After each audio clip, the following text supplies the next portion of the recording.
Week in Review. Here are this week's major stories. Maroklat of Alliance Interpol has announced that Admiral George Varma, who was arrested last week on suspicion of working with terrorist organization the League of Reparation, was in fact framed by Rear Admiral Riri McAllister. It is now believed that McAllister is Nexus, the League's central coordinator. Following this development, information decrypted by a tri-superpower task force has revealed the location of League's strongholds in two systems, one in Imperial and one in Federal space. A two-pronged operation to destroy these enclaves is now underway. Princess Aisling Duval has discussed her forthcoming marriage in an interview with Solomon Helios. The princess insisted that any negativity surrounding the wedding was based on prejudice and fear, saying, "Shouldn't we all be free to love whomever we wish?" Meanwhile, there has been a spate of violence against the Thargoid-worshipping Far God cult, resulting in dozens of deaths and hundreds of injuries.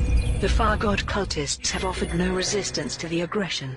Local security forces have been slow to respond to the incidents, and few arrests have been made. In other news, a thermonuclear weapon, launched over 1,000 years ago during Earth's Third World War, has been discovered. The intercontinental ballistic missile was found beneath the Pacific Ocean, during construction of new undersea habitation off the coast of California. The missile's uranium core has been disarmed, and the risk to local populations is. Finally, a spokesperson for the Cobra Wing has announced that its campaign to build a research outpost in the Ebor system has been enthusiastically received by the galactic community. Scores of pilots supported the campaign by delivering commodities to Morris Enterprise, and eliminating agitators in Ebor, thereby ensuring Thargoid assault on the Dekiat system. An emergency report from Aegis confirms that the Thargoids have returned to the core systems with an incursion into the Dekiat system. Admiral Aidan Tanner, Aegis's chief military liaison, delivered this statement. Following the Thargoids' retreat, all evidence suggested that their surface sites had become dormant. But new data from our Eagle Eye network shows that they have surged back to life, and that the star maps inside these structures are now pinpointing the Dekiat system. It seems this was only a brief respite while they summoned reinforcements from the Pleiades. Latest intelligence indicates that Thargoid vessels are now congregating in large numbers in Dekiat space. This is an alarming development for the Garay Terminal starport, which is on high alert.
Mothership shields offline.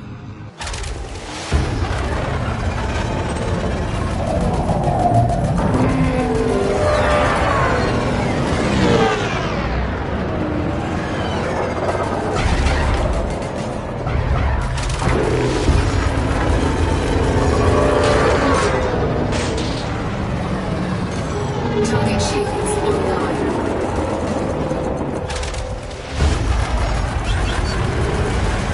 Warning. Caustic damage detected. Hull integrity critical. Fighter assembly Fighters down. complete. We lost the link, Commander. Fighter assembly initiated. Warning. Taking heat damage. Warning. Taking heat damage.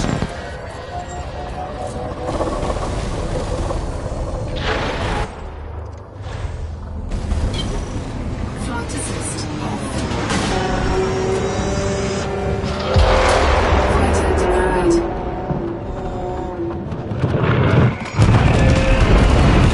Warning.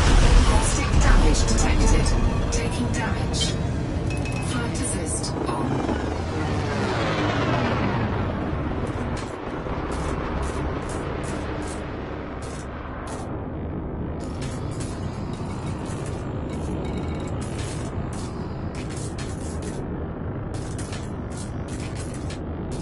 Hull integrity critical.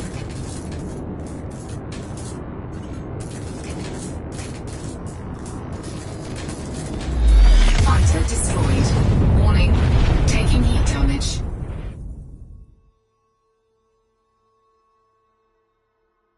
Thermal signature restored. Fighter assembly initiated.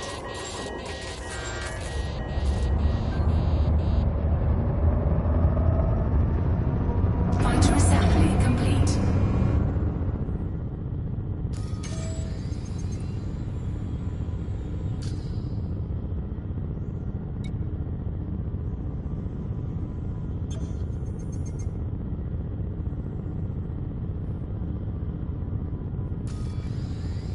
There are also several megaships active in the region, which are potential targets for the Thargoids. On behalf of Aegis, I am calling on all members of the galactic community for assistance in defending Dekiat. Without the aid of independent pilots, all assets in the system could be overwhelmed, with the loss of thousands of lives. Appended to the Aegis report was the following